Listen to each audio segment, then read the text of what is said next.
Hey guys, Blonde Asuna or Toxic Hasser here, and today I'm going to be talking about which gems to keep, obviously, as you can tell from the title of the video.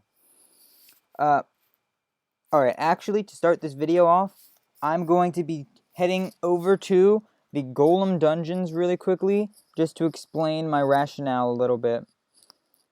Alright, so as you can tell, I can auto all 10 of these dungeons, but I'm going to go in chronological order of progression of what dungeons you'll be able to do. So, we're actually going to start from story mode. Uh, we're going to pretend I'm a very new player, and I can only do normal mode. So when doing normal mode, what happens is the gems that will drop are 1 to 2 star gems only. Now, when 1 to 2 star gems drop, I actually wouldn't recommend keeping any of these gems because they're just not worth upgrading and it'll be a waste of gold as you'll progress through the game very fast at this point. Now, up to this point, I don't think that you'll be able to beat any of the golem stages, which is more than fine. Don't even worry about that. Now, once we get onto hard mode, we'll be getting 2 to 3 star gems, and once again, I really don't think it's a necessity to be able to do any of the golem stages. You may be able to do golems. You may be able to do golems 4, and if you can do golems 4, that's great. That's very, very good. But I'll talk about that in a bit. Basically, even when on hard mode and you're farming 2 to 3 star gems, I still wouldn't keep any. Of these gems, I would wait till you be able to get onto farming extreme mode, where you can get the 3 and 4 star gems. Speaking of that, once you get onto extreme mode, I would recommend only keeping 4 star gems. Now, the good part about farming extreme mode is you get set bonuses very easily, as you can farm extreme mode in any of these sections and get whatever set you want. For example, if you wanted to get extra attack, you could farm in Star Sanctuary Extreme, Magma Crags for life, etc., etc. And at this point in the game, you should be able to beat Golems 4, 5, and 6 on auto battle. Now, I'm talking about once you're able to beat Star Sanctuary Extreme, you should more than likely be able to beat 4, 5, and 6. Maybe missing 1 if you have very bad typings against one of these monsters. Now, once you can beat Golems 4, 5, and 6, I would recommend farming those a little bit until you can get gems to beat Golems B7. Now, the gems that I would keep from Golems 4, 5, and 6 is as follows. And I'll get into what stats and stuff you want on them in the second part of this video, but for now, I'm focusing on the stars that you want to keep and when. So, when you can do 4, 5, and 6, the 3-star gems will obviously be the most common, but because of that, they're just not good enough to keep. I would recommend only keeping 5-star gems on this, only because you can farm 4-star gems that are very good from just farming extreme mode, and you can get the set bonuses as well. So I would recommend keeping only 4-star gems that have 4 substats already, and I would recommend keeping the 5-star gems, and this will be a huge boost to your monster's power. Up next, once you can auto up to B7, 8, and 9, and I'll include 10 in this as well because the result doesn't change, you should only be keeping 5-star gems that have substats that you're comfortable with, and 6-star gems. Being stingy with gems is actually very, very good for progression because it means that you don't waste gold and resources on upgrading gems that you're going to just throw away in the future. For example, I have a gem right here. I'm never going to use this gem again. I don't think it's very good, and I wasted a bunch of resources, probably around 400,000 gold, upgrading it to plus 12. And that's a lot of gold from any standpoint. So in summary, you want to only keep the 2 highest stars that you can get and aim to only have the highest stars. You want to be very stingy with the the second highest star that you receive from golems. For example, in 4, 5, and 6, be stingy with 4-star gems, and in 7, 8, 9, and 10, you want to be stingy with 5-star gems. Obviously, if you need to farm extreme to get 4-star gems, that's perfectly fine before you get on to B7, 8, 9, and 10. Moving on, I'm going to talk about what gems that I would recommend keeping and what gems that I personally keep. So I guess I'll start with what I would recommend keeping based on stat-wise and sub-stat-wise. I would recommend keeping only gems that have percentages on them. What that means is, for example, all my gems that I have, they're all HP percent, attack percent, defense percent, and either crit rate percent, as some of them you'll see here. Basically, only attack, HP, defense. Yeah, only attack, HP, and defense gems on the percentage-wise.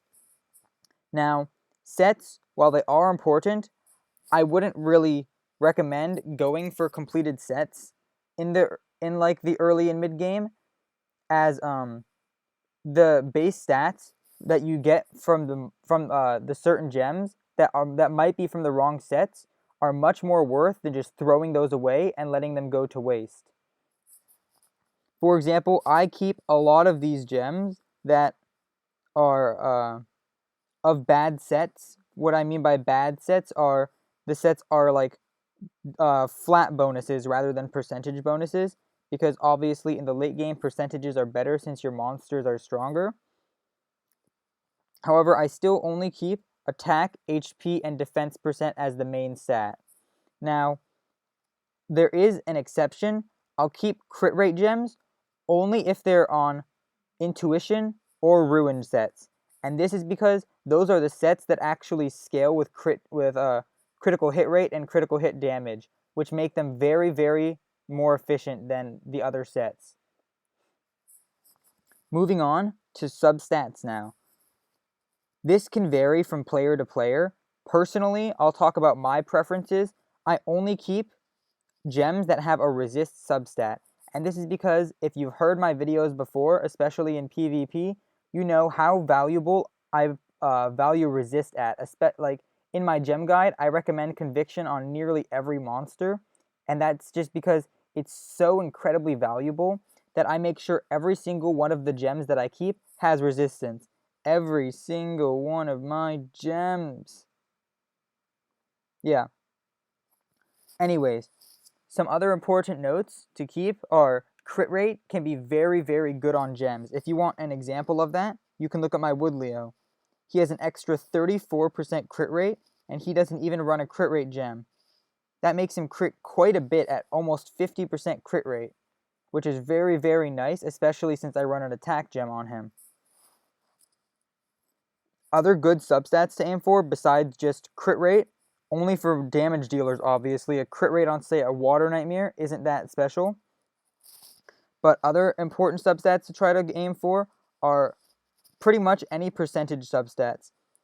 You can aim for example, defense percent, attack percent, on heal HP percent, and also on healers you can aim for recovery percent. Now, that's not to say that there aren't good gems without those. For example, I have some pretty bad substats on some of these.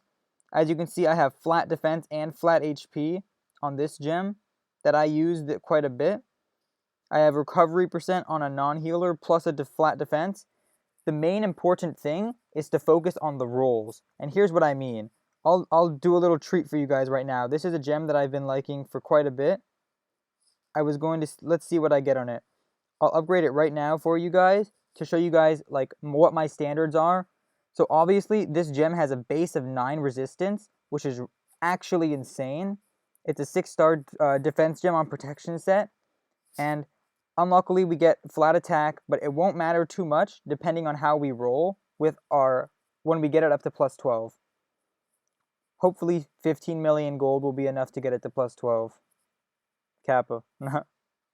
Alright, so we're going to see what the first roll goes. Hopefully it goes into resistance. HP is okay, but I'd really prefer resistance. I think that if this goes right, I'm going to put this on my Fire Indra, so that'll be really, really nice.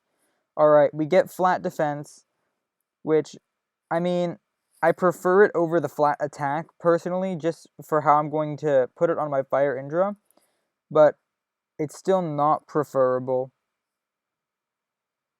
We're going to see if we can get the resistance. I believe it will bump up to 17% because it's minus 1 of the base it increases by, I think. I could be wrong there, but that's what I believe. Oh, come on. Jesus Christ. I know a lot of you guys are probably cringing at that I do the plus 10 upgrade, but I know like a lot of people are superstitious, but you know, it's okay. Oh gosh, maybe it's not okay. Oh, okay, we get flat attack. So, more than likely this gem will not be going on my Fire Indra, just because there's not enough resistance and or any of like the actual great stats that I wanted on it. But you see how this was a very promising gem. I'm still going to keep it because it's still, oh, there we go. There's resistance.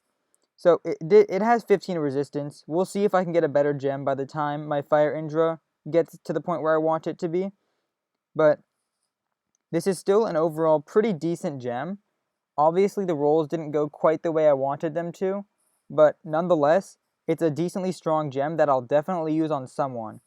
Now, 15 resistance might not seem like an incredible amount, but if I have all my gems having just one roll into resistance, making it like all around like 10 to 15 resistance, that's already like over like 30 to 40 base res, plus the 20 base res on non-light and dark monsters equals over 60 resistance pretty much on any monster that I choose, which is really, really good.